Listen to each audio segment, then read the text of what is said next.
రోజు కూడా ఖాళీ లేదు నాకు. అర్థమైందా?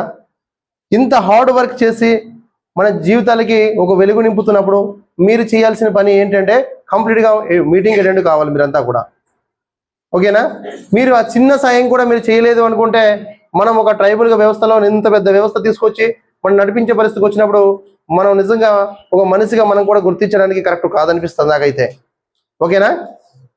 అందుకబట్టి ఈ ఆదివాసీ ట్రస్ట్ ఎందుకు తీసుకొచ్చాం, ఎలా తీసుకొచ్చాం అనేది మీకు తెలియాలా.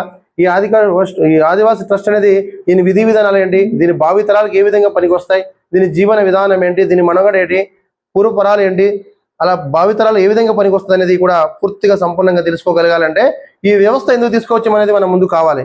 ఈ వ్యవస్థ ఎందుకు తీసుకొచ్చామంటే సార్, ఇప్పుడు మనం బ్రతుకుతున్నటువంటి జీవన విధానానికి ఏ విధంగా ఉంది, ఆ పూర్వం జీవన విధానం ఏముందంటే తెలుసుకోగలగాలి.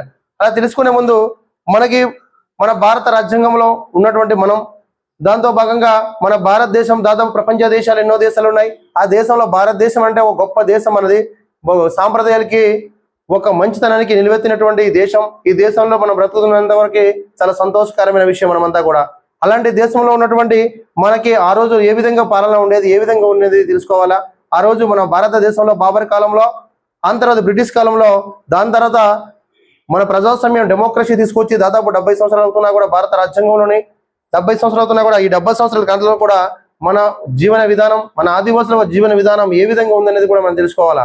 ఎందుకంటే చాలా ప్రాంతాల్లో ఇప్పుడు కూడా అభివృద్ధి చెందలేదు. ఎందుకంటే మనము ఆదివాసులు అంటే ఓన్లీ చింతపల్లి ప్రాంతానికి పాడేరో లేదనుకుంటే ముంచెంపూట పెదబైలో ఉన్నామనుకున్నాం. కాదండి, మన భారతదేశంలో 29 రాష్ట్రాలు, 29 రాష్ట్రాల్లో మన గిరిజన ప్రాంతాల్లో దాదాపు 18 రాష్ట్రాలు ఉన్నది. 18 రాష్ట్రాల్లో మన తెలుగు ప్రాంతాల్లో చూసినట్లయితే మనం శ్రీకాకుళం నుండి మొదలుకొని ఇటు పూర్తిగా ఆదిలాబాద్ తెలంగాణ రాష్ట్రాలు ఏదైతే ఉందో అదంతా కూడా ట్రైబు ప్రాంతాలు. ఇదన్నీ కూడా ఈ ట్రైబు ప్రాంతాల్లో మీరు చూస్తే నిజంగా మన జీవన విధానం ఎలా ఉంటుందంటే చాలా అడ్డదిడ్డంగా ఉంటుంది. నేను ఒరిస్సా ప్రాంతంలో వెళ్ళాను. ఒరిస్సా ప్రాంతాల్లో కూడా మన ట్రైబు ప్రాంతాలే మొత్తం కూడా. ఒరిస్సా అంటే ఎక్కడో కాదు, మనకి డుంబ్రిగూడ, అరకువేలి, అలాగే మన ఉక్కుంపేట, ఇటు పెదబైలు, ఇటు ముంచెంపూడి ప్రాంతాల్లో చూస్తే ఆ ప్రాంతాల్లో ఉన్నటువంటి దగ్గర సంబంధాలు ఉన్నటువంటి ప్రాంతాలన్నీ కూడా ఒరిస్సా ప్రాంతం. ఆ ఒరిస్సా ప్రాంతం కూడా ఉక్కుంపేట, డుంబ్రిగూడ ప్రాంతాల్లో కూడా మీరు వెళ్ళారో లేదో కానీ కామయ్యపేట కానీ, అల్లంపుట్టు కానీ, ఆ ప్రాంతాల దాతూరు కానీ, అలాగే అలాపోతే లాస్సేరు కానీ ఆ ప్రాంతాలకు వెళ్ళినట్లయితే మీరు మొత్తం కూడా ట్రైబు ప్రాంతాల్లో ఉన్నటువంటి అది ఒరిస్సా బోర్డర్కి దగ్గరకు ఉన్నాయి. ఆ ఒరిస్సా బోర్డర్ ఉన్నట్టు పోతే చాలా గ్రామాలు ఉన్నాయి. ఆ ట్రైబల్ ప్రాంతాల్లో కూడా ఒరిస్సాలో కూడా మన ట్రైబు ప్రాంతాలు ఏమున్నాయి, అదన్నీ కూడా వాళ్ళ జీవన విధానం చూస్తే చాలా డిఫరెంట్గా ఉంటుంది అనమాట. మనం కొద్ది గొప్ప పర్వాలేదు, మన విశాఖ జిల్లా కొద్ది గొప్ప మనం డెవలప్ కొద్దిగా అయ్యాం అంటే అంత కాదు, మనం కూడా కొద్ది గొప్ప డెవలప్ అయ్యాం. అయినా కూడా కొన్ని గ్రామాలు చూస్తే చాలా ఇంటీరియర్ ప్రాంతాలు ఇప్పుడు కూడా మనకి దారకొండ కానీ ఇటు ప్రాంతాలకు పోతేసరికి రోడ్డు కానీ, కరెంటు కానీ, మంచినీళ్ళు కానీ లేని ప్రాంతాలు చాలా గ్రామాలు ఉన్నాయి. అది చూస్తున్నప్పుడు చాలా బాధ అనిపిస్తాయి మనకంతా కూడా.